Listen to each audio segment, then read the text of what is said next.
Bien, como lo prometido es deuda, vamos a ver el ejercicio de modulación AM, el número 6.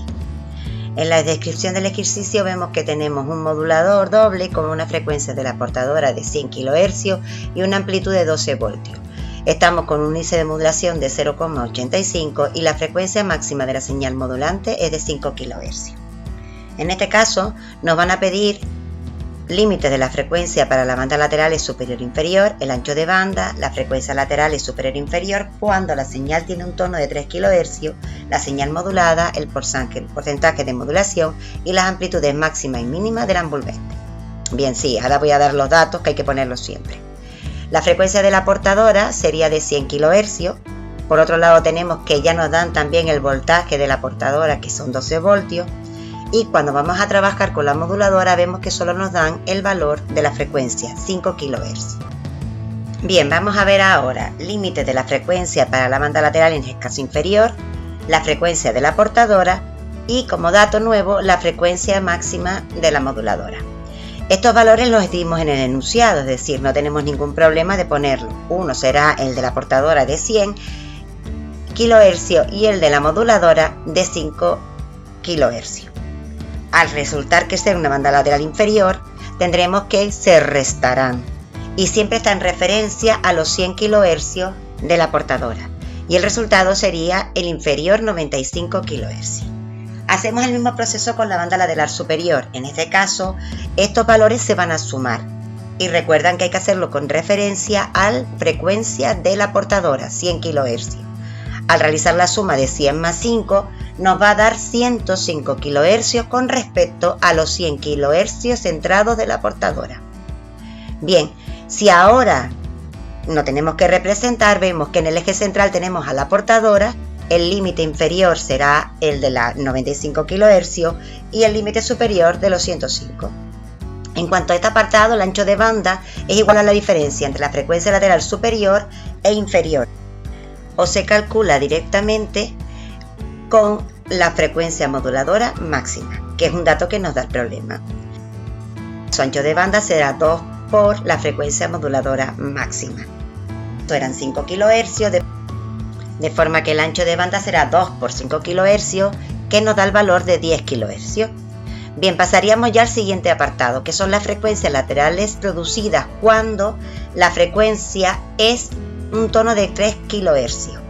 Las bandas laterales superiores e inferiores recordamos que eran F sub C más F sub M en el lado superior y F sub C menos F sub M en el lado inferior. En este caso no se considerarían los 5 kHz máximos, sino los 3 que nos da el problema, que es el tono que queremos trabajar. Entonces, la frecuencia lateral superior será de 103 kHz y la frecuencia de la inferior será de 97 kHz. Ahora vamos a la famosa onda modulada. Esta fórmula tiene que tener tanto de la portadora como de la moduladora. V sub M será el voltaje de la moduladora por el seno de 2 por pi por la frecuencia de la moduladora por el tiempo. Pero como tenemos otros apartados, vamos a hacerlo para el final. El porcentaje de modulación es 100 por el índice de modulación y nos tiene que dar en tantos por ciento. Siempre hay que colocar el valor de tantos por ciento. Es decir, que será 100 por 0,85, que será el 85%. Esto es lo más fácil que hemos hecho hasta ahora, así que no me pongas esa cara. Bueno, ahora las amplitudes máximas y mínimas de la envolvente se determinarían de la siguiente manera. V máxima sería la amplitud de la portadora más la amplitud de la moduladora y V mínima sería la amplitud de la portadora menos la amplitud de la moduladora. ¿Qué ocurre? Que nosotros hemos utilizado otras veces otra fórmula. En caso de que... Pero hay que destacar que no tenemos la amplitud de la moduladora. Entonces nos tenemos que plantear cómo encontrarla. En este caso, lo que vamos a hacer es recurrir a nuestro enunciado.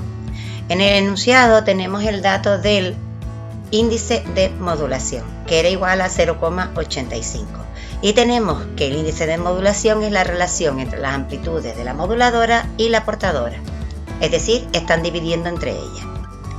Como lo que estamos buscando es la amplitud de la moduladora, la amplitud de la portadora ya la conocemos, simplemente lo que hay que hacer es despejar, de forma que la amplitud de la moduladora va a ser igual a la amplitud de la portadora por 0,85. es decir, 12 por 0,85.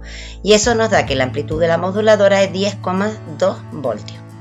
Así que ahora se puede calcular perfectamente el valor máximo y mínimo de la envolvente. Lo podemos hacer así o lo podemos hacer como AC por paréntesis 1 más M, índice de modulación, en el caso de valor máximo, y V mínimo será AC por 1 menos el índice de modulación. En este caso lo hacemos directamente y te quedará 12 más 10,5 igual a 22,5 como el valor máximo, y en el caso del valor mínimo será 12 menos 10,5 que te dará 1,5 voltios. Y esa sería la forma de representarlo: valor máximo 22,5 y valor mínimo 1,5. Finalmente hacemos el valor de la onda modulada. Tendríamos que calcular el valor de la onda moduladora, que sería A sub m por el seno de 2 por pi por la frecuencia de la moduladora. En este caso, sustituyendo, te quedará que V sub m será igual a 10,2 por el seno de paréntesis 6 por 10 elevado a 3 por pi por tiempo. Y cierras paréntesis. Y esa fórmula la vas a meter en la fórmula general, que es la de la amplitud modulada.